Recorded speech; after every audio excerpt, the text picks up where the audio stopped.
Nifankasitrahana ireo mpanakanto mendrika indrindra tamin'ny taona 2024 Orange Madagascar sy RDJ 96.6 manolotra anao RDJ Mozika. Mandray anjara fidio toany ny mpanakanto ankafizinao.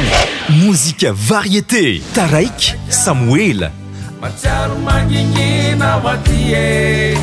Allô Jesosy Tompo Princio. Lasanao any Melky. Avtoro Matsubara.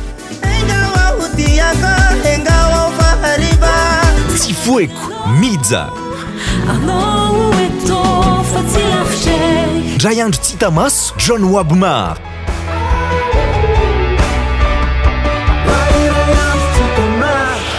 Alefasinao safidinao amin'ny SMS Orange 032 32 00766 na amin'ny SMS 033 56 00766 sy ny 034 34 00766. Code MVR. RDJ Mozika. Niamanjany tontolo miaraka amin'ny